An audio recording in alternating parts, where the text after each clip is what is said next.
클라인펠트란 미국 의사가 1942년에 팔다리가 길고 고환이 작고 딱딱하며 이제 가슴이 조금 도톰하게 나오고 복부 비만도 있고 이런 좀 비슷한 형태를 가진 9명의 사람을 처음 발표를 했습니다.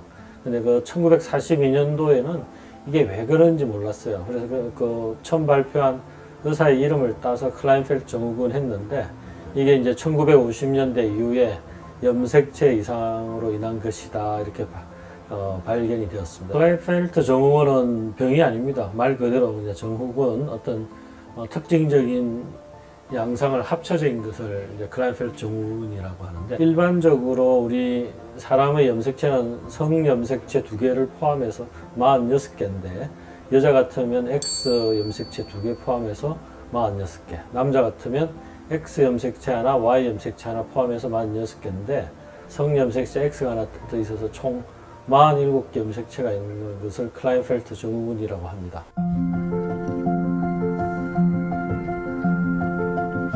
여자의 난자는 X 염색체만 갖고 있지 않습니까?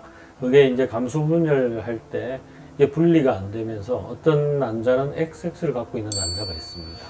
그런 게 이제 Y를 갖고 있는 정자랑 결합이 되면 47XXY가 되는 거고, 또 어떤 경우는 아빠의 정자가 보통 X 혹은 Y만 갖고 있는데 한 0.1%는 XY가 있거나 XX가 있거나 이런 염색체를 하나 이상 갖고 있는 정자가 있습니다. 이런 경우에 엄마 남자 X랑 결합되면 47XXY가 됩니다.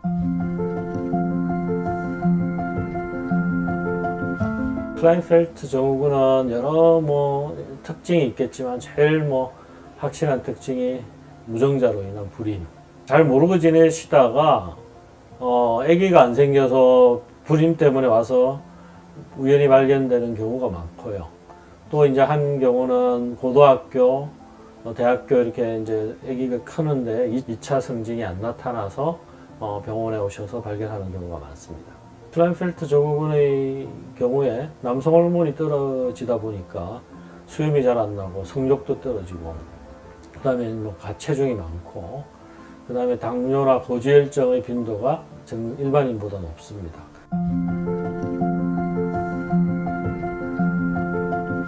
우리가 두 가지를 해결을 해줘야 되죠. 하나는 아기 문제, 그 다음에는 남성 호르몬 저하증. 이 두 가지를 중점을 맞추어서 환자분을 치료를 하고 있습니다. 남성 호르몬이 하는 일이 남자에 있어서 뼈 근육을 이루고 또 성욕, 그 다음에 이제 체지방 이런 분해를 도와주고 하는데, 남성 호르몬 수치가 떨어져 있다 보니 수염이 잘 안 나고 성적인 그런 게 떨어질 경우에 남성 호르몬을 보충을 해줘야 됩니다. 남성 호르몬은 아기 문제가 이제 결론이 났을 경우, 왜냐하면 남성 호르몬을 미리 주게 되면 그 안에 있는 생식 세포 자체가 완전히 억제되거나 없어집니다. 그래서 아기 문제를 다 해결한 뒤, 즉 출산을 한다든지 아니면 그 안에서 정자가 없어서 불가능하다고 판명이 되었을 경우 보충을 해줘야 됩니다.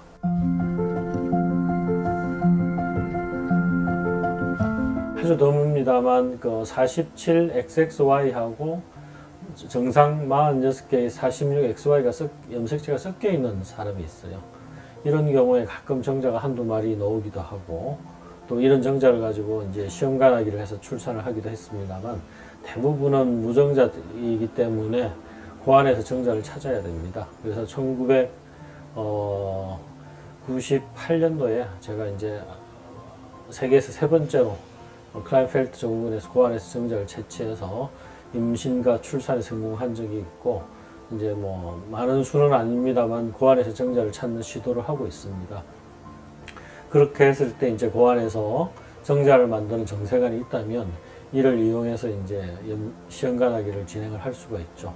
그런데 이제 많은 분들이 걱정을 하는 게, 과연 내가 클라인펠트 증후군인데 정자를 찾았을 때 그 정자가 정상 정자일까 이러는데, 처음에 저도 혹시 염색체 이상 이런 거를 그런 고민 때문에 사실은 이상이 없다는 걸 알고 있었지만 학문적 호기심 때문에 출산한 아기들을 모두 염색체 검사를 다 했어요. 근데 다 정상이었고 다행히 최근 논문에 클라인펠트 증후군에서 찾은 고환 정자를 가지고 시험관을 했을 때 이런 클라인펠트 증후군이 태어날 확률이 2배 높다 이런 논문이 있었어요. 근데 그걸 자세히 분석해 보면 우리가 500명 중에 1명 남자, 일반적인 정상적인 자연 임신 이럴 때 500명 중에 1명 나타나거든요. 2배 높다는 말은 500명 중에 2명 나타난다는 말입니다. 그래서 이게 비율로 보면 뭐 0.1%인 게 0.2%인 경우거든. 그래서 거의 통계학적 의미가 없다고 볼 수 있죠. 그래서 큰 그런 문제는 생각을 안 하셔도 됩니다.